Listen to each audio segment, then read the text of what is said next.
Okay, today we're taking a look at a new digitally controlled power supply from FN IRSI. This model can deliver up to 150 watts of power. Here's the box it comes in. Inside, you get a user manual plus 2 output leads. There's also a data cable. Okay, let's take a closer look at the unit itself. First impression in the hand, it does have some weight to it because the outer frame is aluminum alloy. The bottom cover is plastic and it has anti-slip feet here as well. Overall, the build quality feels really pretty good. The screen is a 2.8-inch color display and it can flip up 90 degrees, so it's very convenient to use on a desk like this. Here we have the control area, 5 buttons plus a rotary encoder over here. These are the output terminals and they take standard 4mm banana plugs. On the right side, this is the start and stop button. Press it once and the output turns on. Press it again and the output turns off. Now let's look at the back. This port here is micro USB. You can connect it to a computer to update the firmware, or after connecting to the computer, you can set voltage, current and other parameters. Over here is the power input section. This one is DC input from 5 to 32 volts. The Type-C port supports PD or QC fast charging protocols. And here we have a selector switch. To the left, it selects the PD input. To the right, it selects the DC input. So if you're powering it from this DC jack, move the switch over here.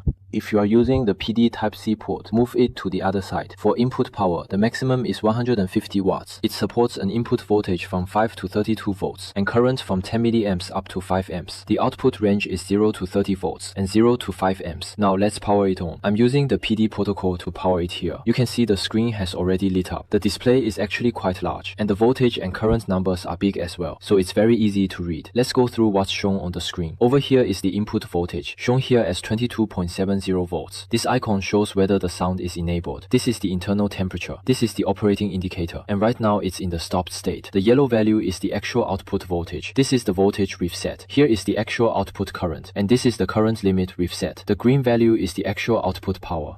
Over here, we also have energy statistics, including capacity, energy, and runtime. Down at the bottom, this is the screen lock. This area is for the presets. There are 6 preset groups in total, and we can keep switching between them. This area shows the working status, including protections like over voltage, over current, over power, and over temperature, and those will all show up here. This area shows the output mode. It has constant voltage and constant current output. Right now, CV means it's in constant voltage mode. For the buttons on this power supply and the detailed explanations of the functions, you should check the manual. The manual is actually written in quite a bit of detail and it explains the screen and the different functions. So before using it, I really recommend reading the manual carefully. That will make it much easier to use. Now we'll plug in the 2 output leads. After pressing start over here, you can see the output turns on and the corresponding indicator light also comes on. Press it again and the output stops.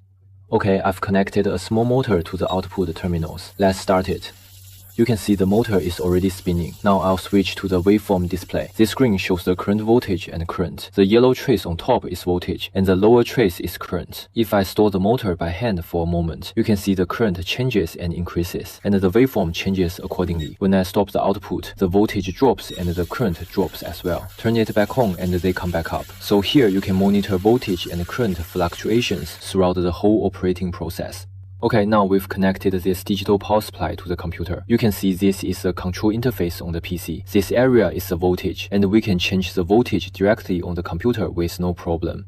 Let's change it to 16 volts. Here it's 16 volts. And now the unit is also set to 16 volts. The current is the same. We can adjust it from here as well. And at this spot on the computer, we can click to turn the output on. Now you can see the light is on, which means the unit is outputting 16 volts. We can also turn it off from here. Over here are several groups of saved settings, which are the presets we mentioned earlier. There are 6 groups in total. In the control interface, there's also an advanced function section. When we open it, there are options for voltage sweep and current sweep with automatic and manual modes. So depending on what you need, you can control the power supply to get the result you want, which is very practical. Whether it's the interface on the unit's own screen or the interface on the computer, I personally think FNI RSI has made it look very professional and it's comfortable to use. So this digital power supply is really well suited for DIY users like us. With 0 to 30 volts output, 0 to 5 amps of current, and 150 watts of power, it's enough for most DIY power needs, including special voltage or current requirements. Powering our devices is no problem, and since the voltage and current can be freely set, it's very convenient.